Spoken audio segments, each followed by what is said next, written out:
Esta mañana es especial, siempre es especial y siempre tenemos planeado con mucha alegría y con mucha ilusión lo que podemos traer cada domingo para cada uno y cada una de ustedes.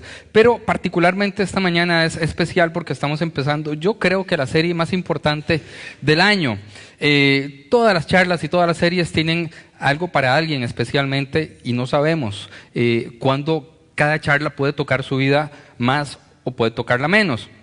Pero estamos empezando una serie que tiene que ver con nosotros y hacia dónde vamos.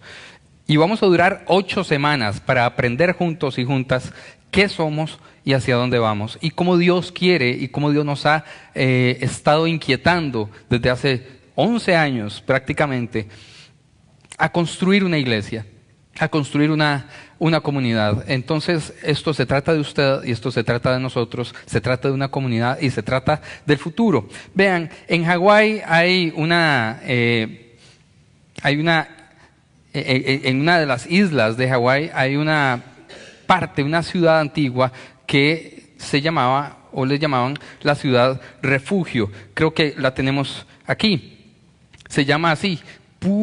¿Cómo se pronuncia? Ayúdenme ahí. Está bien difícil, ¿verdad?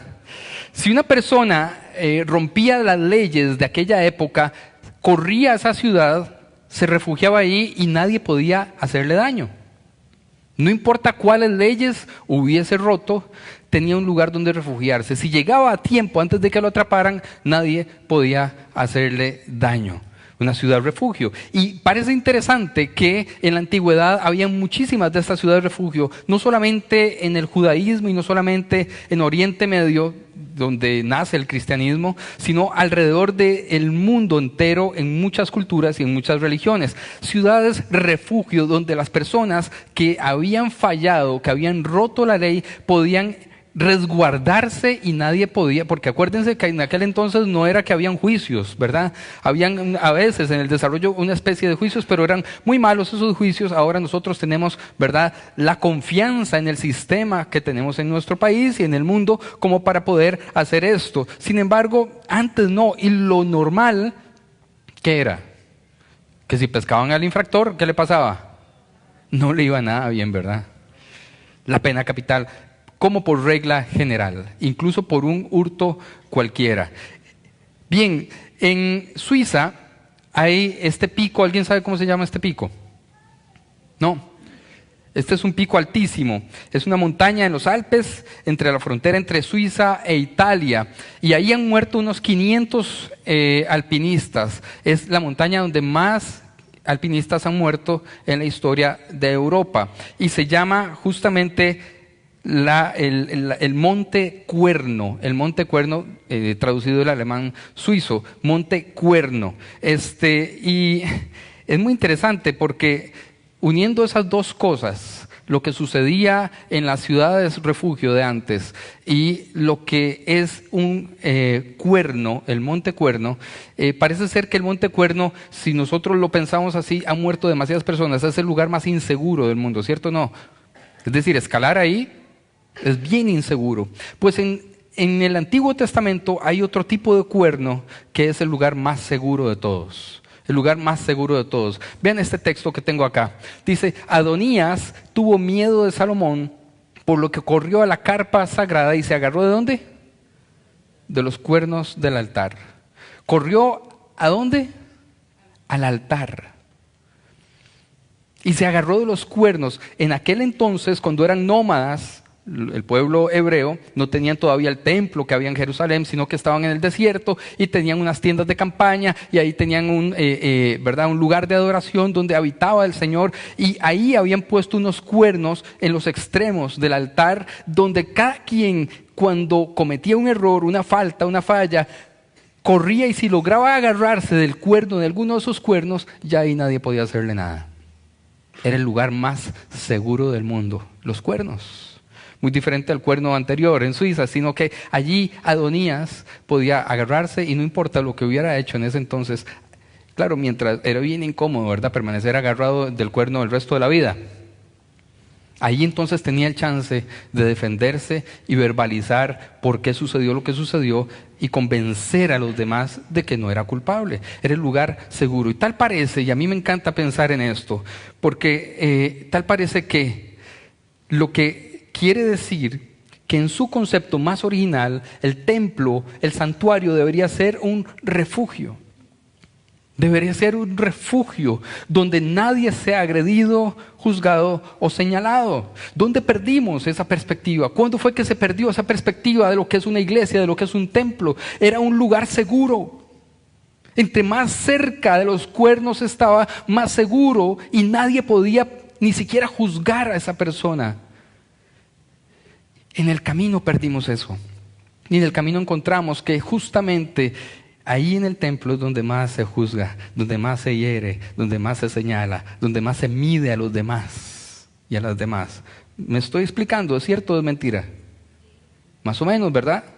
Un lugar seguro. Tenemos una crisis actualmente, y estoy hablando ahora a nivel mundial, de personas que buscan refugio, de personas que buscan asilo en otros países.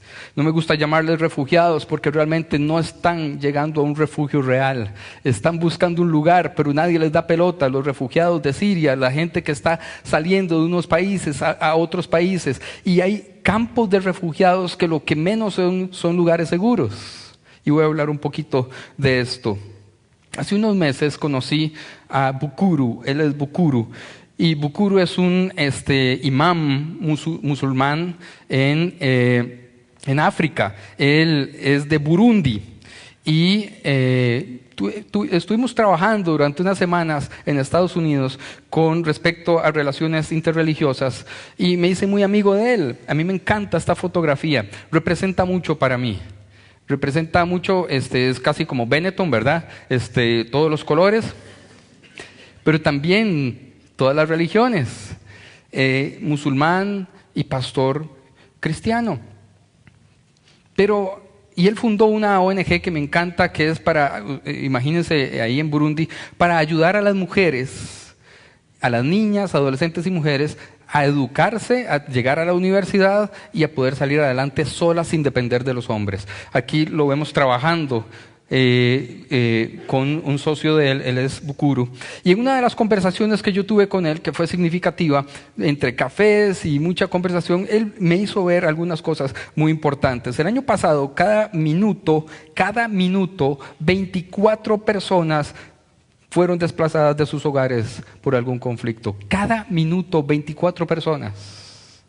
Buscando un refugio en alguna parte. Y no huían para mejorar su vida.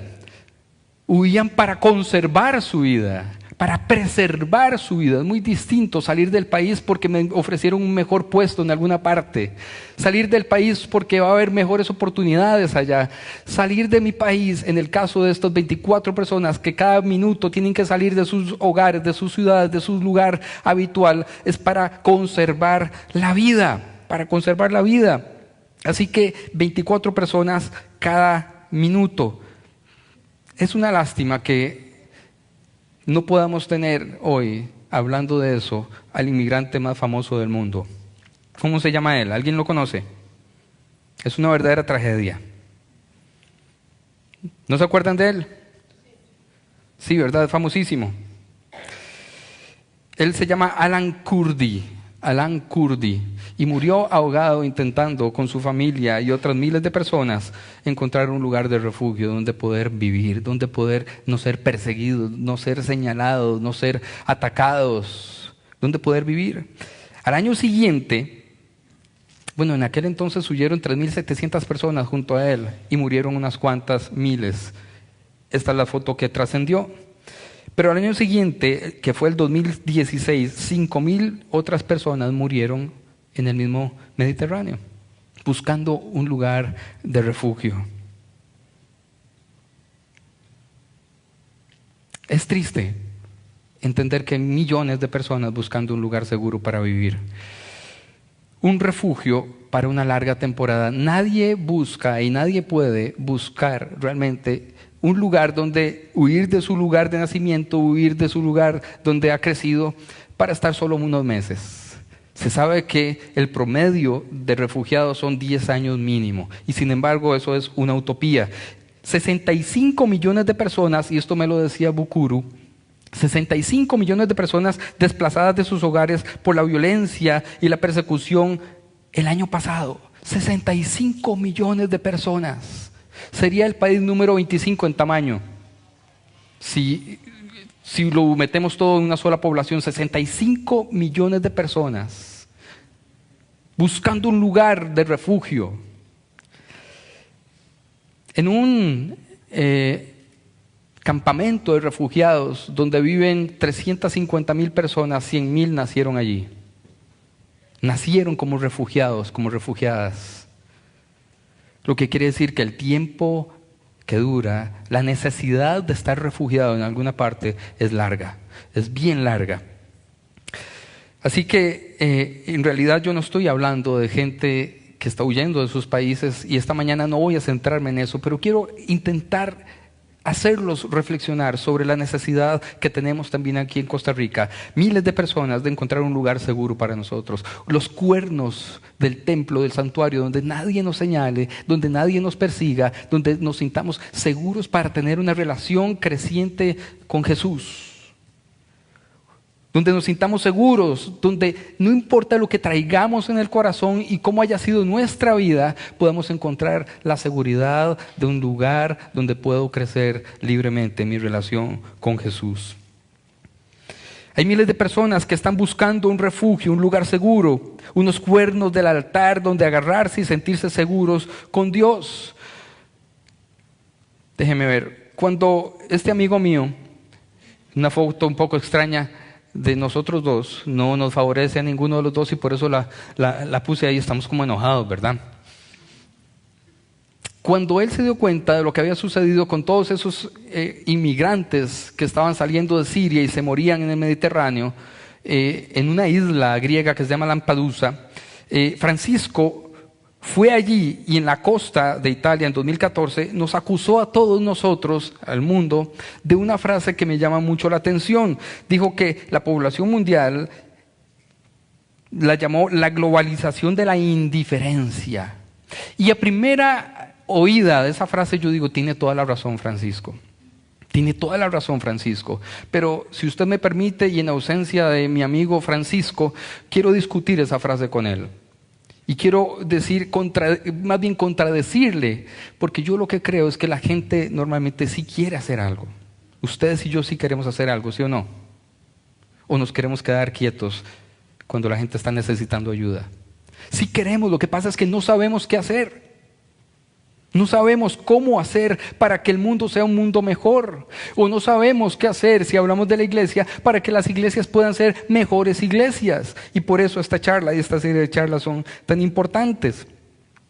Lo que quiero decirles hoy es que aunque los problemas son reales de la gente allá afuera, nosotros podemos dar soluciones reales. Soluciones reales. Y hoy quiero iniciar entonces una serie de 8 semanas que es histórica, importante, y quiero que no se pierdan ninguno de estos domingos en la medida de lo posible, sobre cómo solucionar el problema para miles de personas, incluidos ustedes y yo, que necesitan un refugio seguro para tener una relación creciente con Jesús. Un lugar seguro. Yo creo que ustedes y yo sabemos que lo que estoy diciendo no es baladí, no es algo gratuito.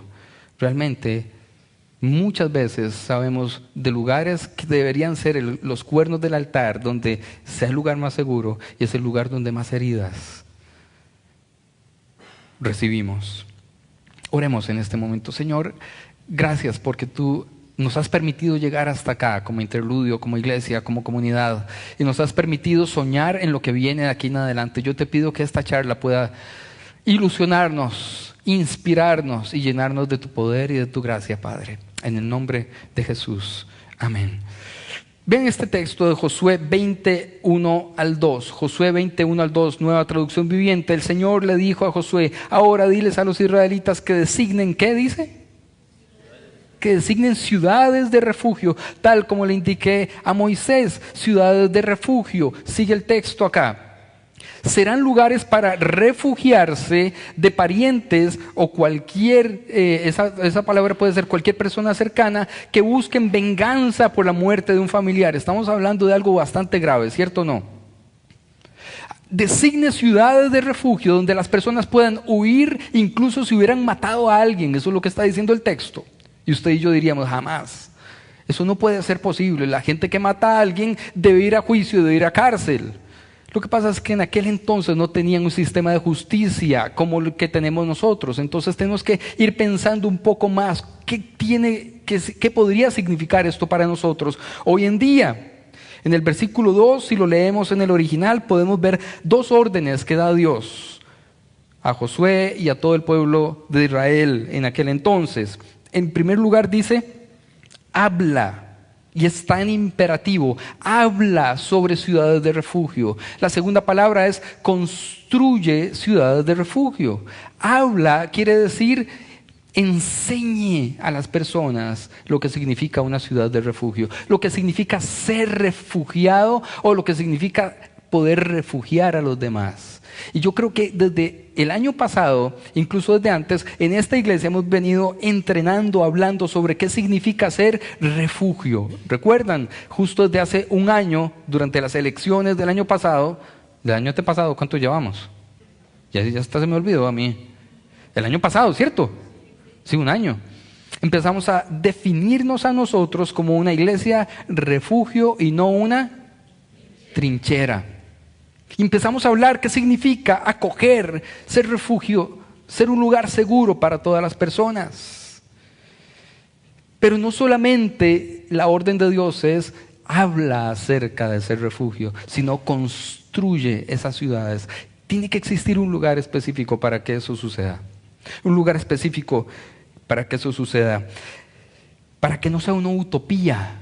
Para que no solamente se quede en palabras, en una enseñanza, en algo que queda ahí nada más, como una ilusión, sino que exista un lugar físico específico donde la gente realmente pueda refugiarse. Eso lo estaba diciendo Dios a Josué.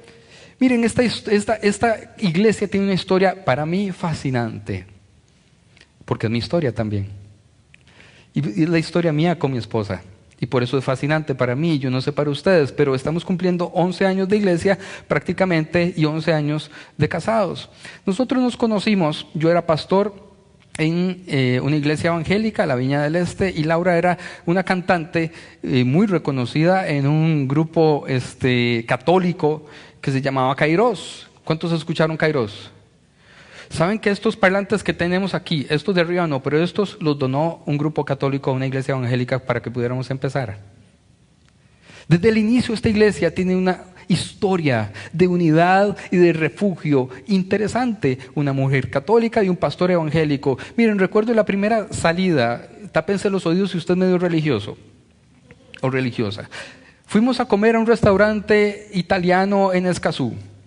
A mí me encanta y me encantaba Laura, me tenía fascinado. Así que vamos a un restaurante italiano y me pedí una cerveza. Todo el mundo, Dios mío, el pastor está hablando de que hace 11 años tomaba cerveza. Me pedí una cerveza y yo creo que en ese instante estábamos rompiendo todas las reglas del juego. Un pastor evangélico tomándose una cerveza, intentando seducir a una mujer católica. Es decir, ahí teníamos todas juntas en una sola cena. No pidan espagueti la primera cena. Aprendí una lección importante allí. Pedí un espagueti que se llama, a mí me encanta, arrabbiata. No sé si han probado la arrabbiata. ¿Han probado la arrabbiata? Que significa enojado en italiano, pero es picante. Pero eso no era lo difícil era que siempre en algún momento mancha, ¿verdad? Pero bueno, no quiero detenerme demasiado en eso. Estábamos empezando una relación, pero habían retos enormes entre una mujer católica y un pastor evangélico para que eso tuviera un final feliz. Yo seguía siendo pastor y no estaba decidido a dejar de serlo. Ella seguiría siendo católica y no estaba decidida a dejar de serlo. ¿Qué hacemos? Nuestra boda, maravillosa boda, qué pareja, no sea bárbaro. Parejilla. Éramos tan jóvenes, Particularmente desde hace 2 días me siento un poco más viejo, no sé por qué. Y nuestra boda no fue en una iglesia evangélica y tampoco fue en una iglesia católica, fue un lugar neutral. Y yo digo, ni siquiera un lugar neutral, un lugar de encuentro. Un lugar de encuentro. Eso fue ya hace 11 años, el mismo tiempo que tiene esta iglesia. Y nos dimos cuenta de la cantidad de parejas que no tenían un altar donde ser bendecidos, porque ella es católica y él es evangélico o viceversa. No había un lugar seguro. Si íbamos a una iglesia evangélica, ella tenía que hacerse evangélica. Si íbamos a una iglesia católica, yo tenía que hacer ciertos cambios en mi vida para poder ser bendecidos por alguna iglesia, por algún sacerdote, por algún pastor. Estábamos en el desierto, por así decirlo, y así había tantas parejas buscando un lugar donde pudieran sentirse seguros y bendecidos para crecer en su relación con Dios, sin que nadie los juzgara por eso, por lo que son. Así que creo que eso sensibilizó mucho nuestro corazón. Y empezamos a fundar esta iglesia pensando en que tanto católicos como evangélicos podían convivir buscando el rostro de Dios. ¿Ustedes creen que eso es posible? Vieran la crítica de ambos lados. Los evangélicos, que este pastorcito se hizo quién sabe qué hereje. Los católicos, que ya se convirtió y la convirtieron, no sé en qué la convertí, yo desde que la conocí ya era como es. Yo lo que me di cuenta de una cosa muy interesante, y es que todos los prejuicios que yo tenía en mi mente y con los que había crecido acerca de los católicos se empezaron a romper con Laura. Me di cuenta que que era cristiana, profundamente creyente, mucho más que yo incluso. Y se empieza a romper todos los prejuicios que tenía allí. Así que fundamos Interludio. Nos percatamos que la mayor parte de la gente no está enojada con Dios, ni le disgusta a Dios, sino que están enojadas con las iglesias que no les permiten crecer libremente en su relación con Dios, sino que pasan señalando y poniendo reglas y normas que ni siquiera están en la Biblia. Fue cuando pensamos en estos 3 valores que nos caracterizan. Los voy a repetir para que usted y yo lo tengamos bien claro. En primer lugar, nos admiten personas perfectas. En segundo lugar, en lo esencial estamos de acuerdo y en lo no esencial tenemos libertad. Y en tercer lugar, somos naturalmente sobrenaturales. Pero lo que más nos llamó la atención es que se enseña mucho acerca de lo culpables que somos en las iglesias y muy poco acerca de lo seguro que es estar agarrado de los cuernos del altar. Nos hablan demasiado de lo malos que somos y muy poco de dónde encontramos realmente el lugar seguro para poder encontrarnos con Dios. Y nos lo pone demasiado difícil. Imagínense lo que es amar a una persona y que en ninguna parte nos digan si nosotros los casamos. Lo duro que puede ser eso. O lo violento que podría llegar a ser exigirle yo que escoja entre la iglesia católica y yo. O lo violento que pudo haber sido que me pongan a mí a escoger entre seguir siendo pastor y casarme con ella. Eso sería violentísimo. Pero encontramos un lugar y encontramos en la Biblia que en el altar de Dios no hay nadie que nos pueda señalar. Y ahí está su presencia, y ahí está su amor, y ahí está su gracia, y ahí podemos ser nosotros, y ahí podemos pedir misericordia, y ahí podemos llevar nuestros pecados, y ahí podemos llevar nuestras culpas, y ahí podemos ser limpios y perdonados y redimidos. Pero tenemos que facilitarle a la gente llegar al altar, llegar allí. La primera orden de Dios antes de recibir la tierra prometida era habla acerca de cómo ser un refugio, sobre ciudades de refugio. Instruye a la gente sobre lo que significa ser un refugio. Nosotros decidimos incluso que se puede pertenecer antes de creer a esta iglesia. Usted puede venir a esta iglesia y decir, yo todavía no soy cristiano, yo todavía no soy creyente. Usted puede pertenecer acá, porque ese es el lugar seguro. Este es un lugar seguro. En las ciudades de refugio, incluso en el altar, no habían requisitos previos para poderse agarrar de los cuernos. No había ningún requisito. El que llegaba y lo lograba y se agarraba de los cuernos estaba a salvo. No le pedían cédula. No le pedían credenciales. No le pedían confesión de fe. El solo hecho de agarrarse de los cuernos era una gran confesión de fe. Entender que ahí es el lugar seguro. Un refugio no pone requisitos. Nosotros decidimos que las personas pueden pertenecer a nuestra iglesia, incluso entonces antes de creer en Dios.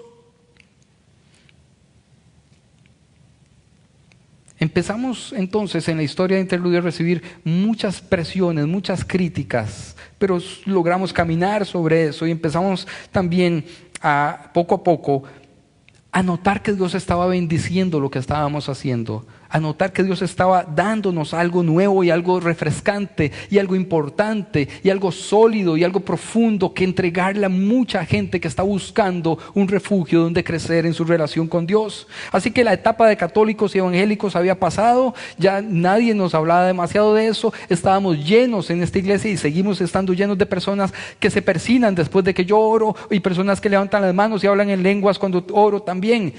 Somos cristianos y estamos buscando su presencia juntos y juntas. ¿Están de acuerdo conmigo o no? Sí.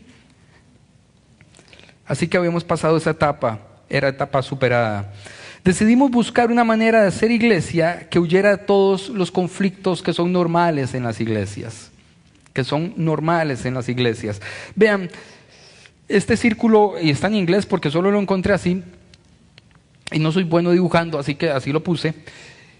Sabemos que el qué es en lo que más se centran las iglesias. Las iglesias toda la vida están diciendo qué son. Somos católicos, eso es un qué, ¿cierto o no? Somos evangélicos, eso es otro qué. Somos bautistas, somos pentecostales, somos, ¿qué más? Anglicanos, somos presbiterianos, somos luteranos, ¿qué somos? Pero nos dimos cuenta que eso divide demasiado a la gente. Es como pedirle el pedigrí. ¿Usted qué es? Pero eso no define nada en la vida. Y la gente que está buscando ansiosamente un refugio, le importa un comino el qué. Lo que necesita un lugar es un lugar seguro, no importa qué sea. Un lugar absolutamente seguro. Nos dimos cuenta también que el cómo es una de las cosas que más discusiones provocan las iglesias. ¿Cómo lo hacemos? Nosotros hacemos encuentros. Esa es la visión. Nosotros nos centramos en parejas, matrimonios, porque la familia es el centro. Nosotros lo que hacemos es campamento. Lo que nosotros hacemos, el cómo lo hacemos, divide demasiado a la iglesia de la gente. Ahí hay tantos conflictos, porque la gente quiere tener la franquicia de Dios en la tierra. Es decir, esta es la forma correcta cómo hay que hacerlo. Así se adora, así se toca la música en iglesia, así se predica. Como nosotros lo hacemos es la forma correcta. El cómo trae tantos conflictos. Pero la gente que viene huyendo con dolor, con heridas, buscando la presencia de Dios, le importa un comino el cómo. ¿Cierto o no? Cuando alguien llega sufriendo a la iglesia no pregunta, a ver, dígame una cosa, ¿cómo adoran ustedes aquí? Cuando alguien llega con una necesidad profunda en su vida a la iglesia, no pregunta, y dígame una cosa, ¿cuánto dura la charla? Cuando alguien entra a este lugar con una necesidad profunda, una necesidad de refugio, dice, aquí es un lugar seguro, puedo abrir mi corazón, alguien puede orar por mí. No pregunta ni el qué ni el cómo. Entonces nos dimos cuenta que la solución era llegar al centro de todo, el por qué existir. ¿Por qué tiene que existir esta iglesia? No hay suficientes iglesias en San José. ¿Cuántos creen que hay muchas iglesias en San José?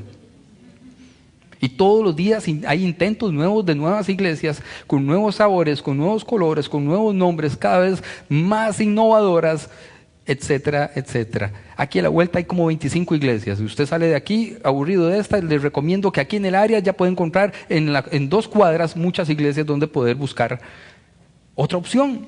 Entonces la pregunta es, ¿ocupamos ser otra iglesia? ¿Para qué si ya hay muchas? ¿Para qué deberíamos hacer un esfuerzo enorme para hacer esto?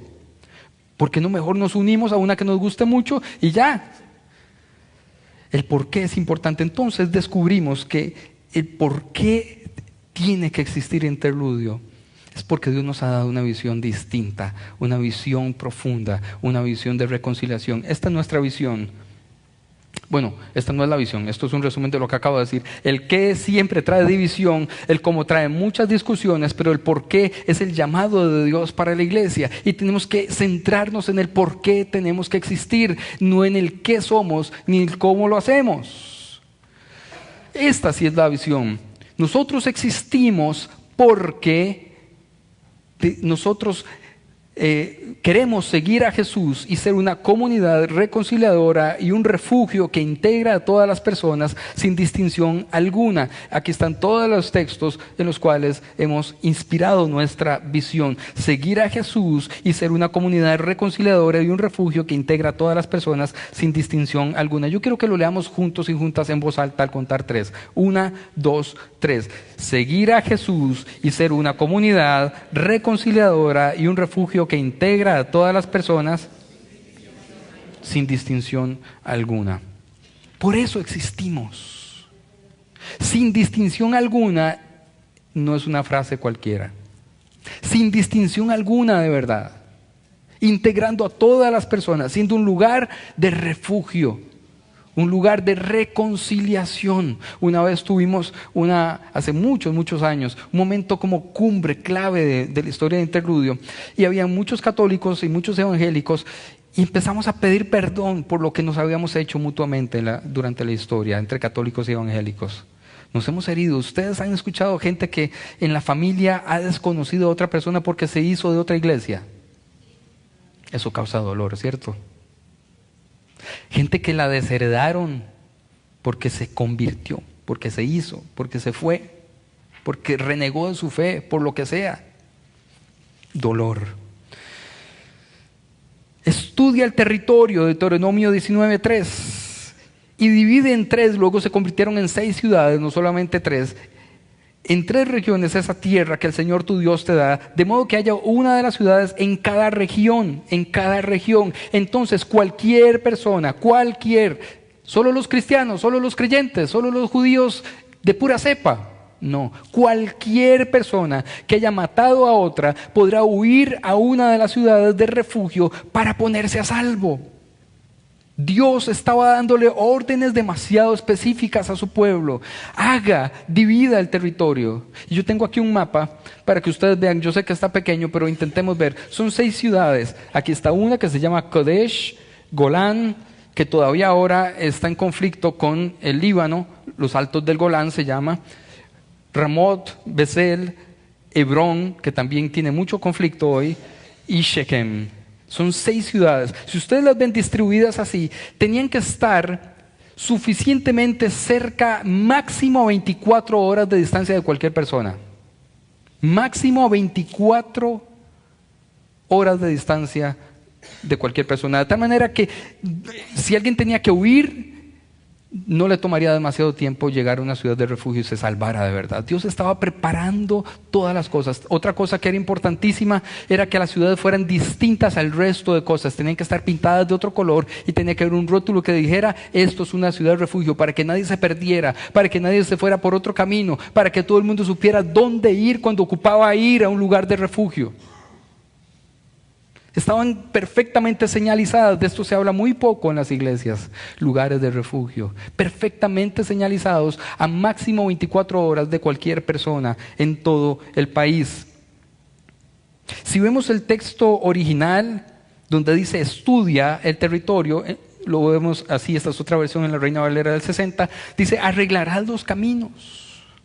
Arreglarás los caminos y dividirás en 3 partes la tierra que Jehová tu Dios te dará en heredad, y será para que todo homicida huya allí. Arreglar los caminos para que los homicidas estén a salvo. ¿Usted entiende esto? Para mí es demasiado impactante el interés de Dios por salvar a la gente, por darles un lugar de verdad de refugio a las personas que huyen de conflictos personales, etcétera. Pero me gusta mucho esto de arreglar caminos, porque la orden era: Si los caminos para llegar a la ciudad de refugio no existen, tiene que crearlos. Puro el MOP, ¿verdad? Tiene que haber caminos. Usted no va a poner una ciudad de refugio donde la gente tiene que ir a campo otra vez. Tiene que haber un camino. Y si está mal el camino, tiene que allanar el camino. Tiene que estar limpio ese camino. No tiene que haber un solo obstáculo en ese camino. Tiene que estar a máximo 24 horas de camino. Tiene que estar limpio y tiene que estar señalizado para que nadie diga y nadie se pierda de encontrar una ciudad de refugio. Facilitar la llegada.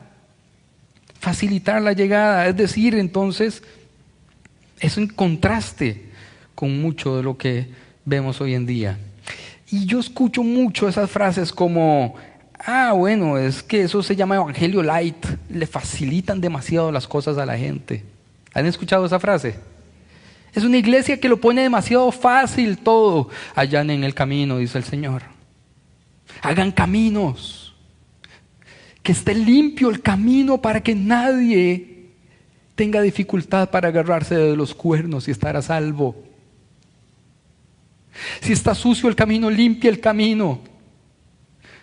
Que esté a máximo 24 horas de distancia, que no esté lejos. Faciliten la llegada a la ciudad refugio de todas las personas. Eso es lo que está diciendo el Señor. Y si a eso le llamamos light, no me importa, pero yo le voy a hacer caso al Señor. Yo quiero facilitar la llegada. Y esta iglesia tiene que ser esa ciudad refugio. Y yo quiero que todo lo que hagamos sea el camino perfecto para que la gente pueda agarrarse de los cuernos del altar y pueda decir: aquí estoy a salvo. Aquí nadie me va a señalar, a juzgar, a discriminar, a rechazar, a golpear.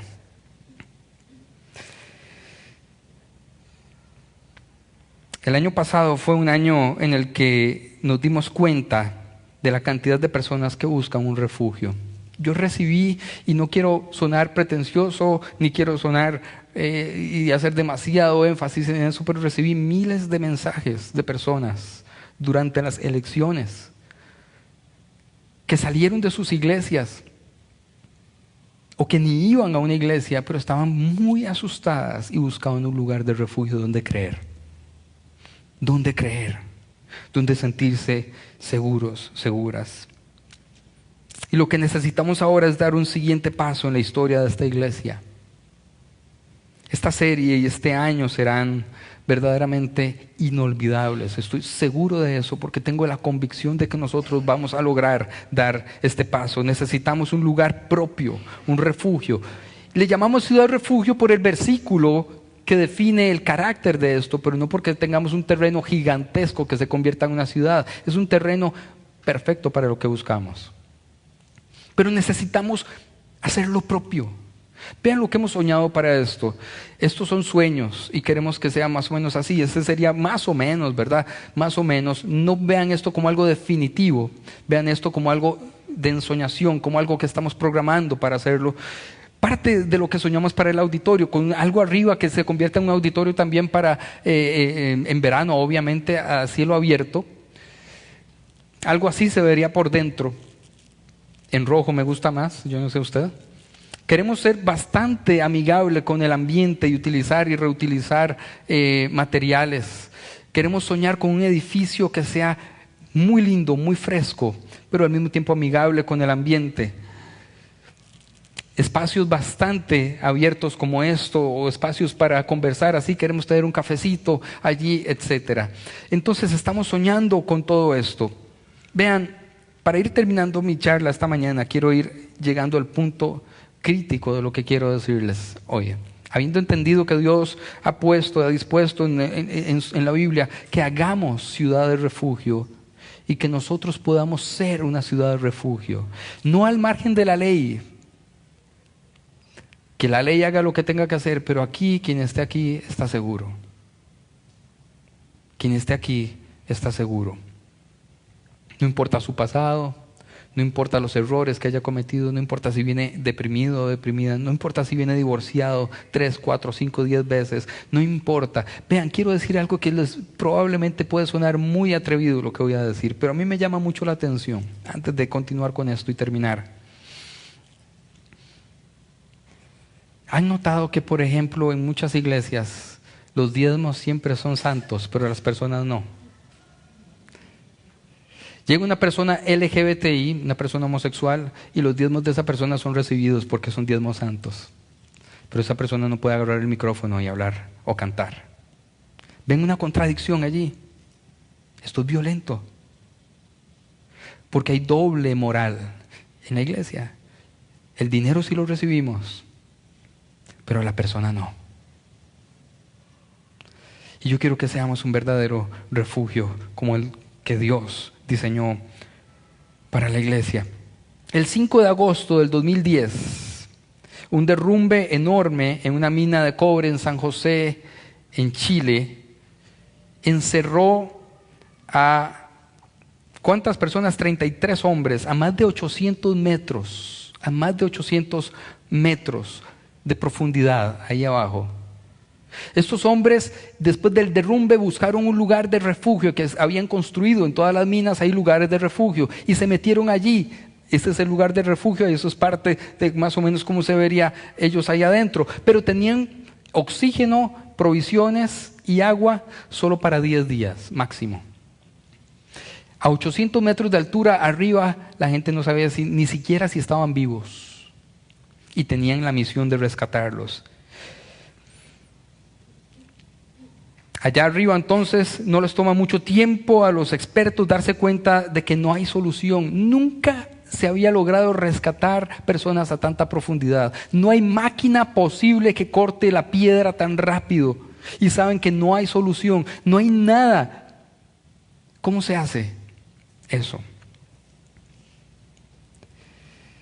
Dentro de los siguientes 70 días, un montón de personas se pusieron de acuerdo para lograr algo que parecía milagroso, que parecía imposible, que parecía más allá de toda posibilidad. Aquellos 33 mineros fueron rescatados. La pregunta aquí es, ¿cómo lo lograron? ¿Cómo logra un equipo de personas tan variado una misión tan increíblemente difícil como esa?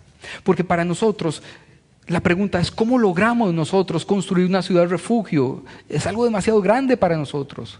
Yo quiero tomar algunas lecciones de esta gente para poder terminar y decirles cuáles son los 2 o 3 siguientes pasos que tenemos que dar como iglesia. ¿Qué es trabajo en equipo? Porque ustedes son parte del equipo. Ustedes son parte de esta iglesia. Es un trabajo de grupo sobre la marcha. Es coordinar y colaborar con gente traspasando fronteras de todo tipo, de experiencia, distancia, zona horaria, edad. ¿Cómo podemos trabajar juntos y juntas para lograr lo que nosotros queremos? Ahora, ese trabajo en equipo que hicieron ellos para rescatar a los 33 mineros tenía el interés concreto de salvar vidas. Hay otros trabajos en equipo que no necesariamente son para salvar vidas. Por ejemplo, el de hacer una película de animación. 900 personas conforman el equipo que trabajaron para hacer esta película. ¿Cuál es esta película?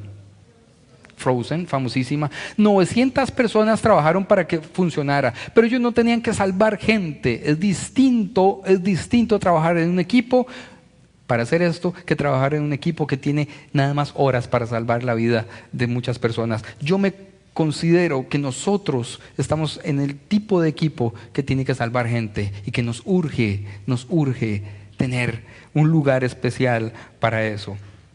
Es igual que los equipos en los hospitales que trabajan 24 horas sin descanso porque están salvando vidas. Ese equipo tiene que trabajar de una manera distinta. Para empezar a vislumbrar la respuesta de cómo se trabaja en equipo, yo tengo algunas ideas acá. La respuesta a esta pregunta, entonces, yo quiero volver a los mineros de Chile y al equipo que estaba trabajando ahí arriba. Nosotros fuimos testigos de 10 semanas, duraron 10 semanas de trabajo arduo, durísimo, de pruebas y errores. Cientos de individuos con diferentes profesiones, de diferentes compañías, diferentes sectores, hasta de diferentes países intervinieron para que eso fuera una realidad. Y a medida que ese proceso se fue desarrollando, tuvieron muchas ideas y muchos errores. Humildad frente al desafío. Me gusta mucho que pidieron ayuda de mucha gente. Esa gente ahí en la superficie no sabía qué hacer. El gobierno de Chile no sabía qué hacer. Los militares de Chile no sabían qué hacer. ¿Y qué hicieron? Pedir ayuda. Humildad, humildad. Yo quiero que ustedes y yo entendamos que tenemos que ser humildes porque solos no podemos. Podemos hacer mucho juntos, pero solos no podemos. Es un gran desafío. 2, dispuestos a correr riesgos. Dispuestos a correr riesgos. Por más grande que sea el proyecto, por más difícil que lo veamos, tenemos que estar dispuestos a dar los pasos necesarios para alcanzarlo. Ellos estaban dispuestos a correr riesgos y a emprender ideas raras. Vieran la cantidad, yo me metí a investigar la cantidad de ideas bien tontas que la gente sugería para poder llegar a donde estaban los mineros. Pero daban ideas. Y una de esas ideas fue la que llegó ahí abajo. Una de las ideas, alguien, y que tiene mucho que ver con este hombre que se llama André Sugaret, él fue el que dio la idea. ¿Por qué no hacemos una cápsula? Una cápsula que llegue hasta allá abajo. Vinieron hasta los de la NASA a dar ideas en aquel entonces. Pidamos ayuda a quien sea. Pidamos la ayuda a quien sea para lograr lo que nosotros estamos soñando. Voluntarios de todo tipo. Hasta estoy seguro que si usted vivió este proceso de los mineros como yo lo viví, que yo lo veía madrugada tras madrugada todos los días para ver cómo seguía, hasta yo decía, ¿a dónde mando mis ideas? A ver, yo también tengo ideas. ¿A usted no le pasó? Bueno, tenemos que copiar ese estilo. Usted también tiene ideas para cómo lograr lo que nosotros queremos, lo que quiere la iglesia. Ideas, ideas, ideas. Pero iban muy lento y no sabían ni siquiera si estaban vivos hasta que rompieron la roca. Y llegaron al lugar donde ellos estaban, y ese pequeño orificio que llegaba hasta allá abajo, 800 metros abajo, fue el lugar por donde mandaron alimentos, donde mandaban papelitos con comunicaciones, después mandaron una cámara, etcétera, etcétera. Y durante 53 otros días, no sabían qué hacer hasta que lograron diseñar la cápsula. Esta es la cápsula. Esta es la cápsula. Y yo quiero que veamos un video, porque después de 69 días de trabajo, 69 días, después de 22 arduas horas de trabajo, sacaron a todos los mineros uno por uno. Veamos este video. Nuestra fe, nuestra esperanza. Ahí en las espaldas de Florencio Ábalos está la libertad. ¡Sale! ¡Ahí está la cápsula! ¡Ahí está la cápsula y la ovación acá en el campamento! ¡Es impresionante! ¡Ahí está la libertad de Florencio Ábalos! ¡Ahí está la vida de Florencio Ábalos! ¡Ahí está la vida de todos nosotros! ¡Ahí está la libertad de estos 33 hombres porque el primero ha logrado salir! Y la Fénix 2 ya está de nuevo en la superficie. Ahí están las lágrimas de la familia de Florencio Ábalos. Tras 70 días bajo tierra, está de nuevo en la superficie. Está de nuevo con nosotros. Está de nuevo. Gracias a Dios. La puerta de la Fénix se abre. Florencio Ábalos está a punto de salir del último de los encierros. El encierro que lo trajo de vuelta a la superficie. Ahí está Florencio Ábalos, recibido por los rescatistas, cubriendo de alguna manera porque tienen que saber cómo está. Abajo en la mina se veía bien, se veía fuerte, completo. Por eso Manuel González, el primero de los rescatistas, le mandó inmediatamente para arriba y ha salido de la cápsula. Ahí está Florencio Ábalos. Señoras y señores. Yo no sé ustedes, pero a mí me emociona mucho ese momento.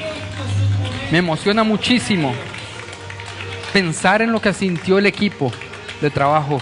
El momento en el que llega el primer minero arriba, o el momento en que llega el último minero arriba, y logran su cometido, que parecía imposible solo 70 días antes, que parecía un sueño, una utopía, pero el equipo trabajó día y noche hasta lograrlo. ¿Cómo lo vamos a hacer nosotros entonces? Ellos lo hicieron en 10 semanas. Quiero decirles una cosa y con esto realmente ya termino.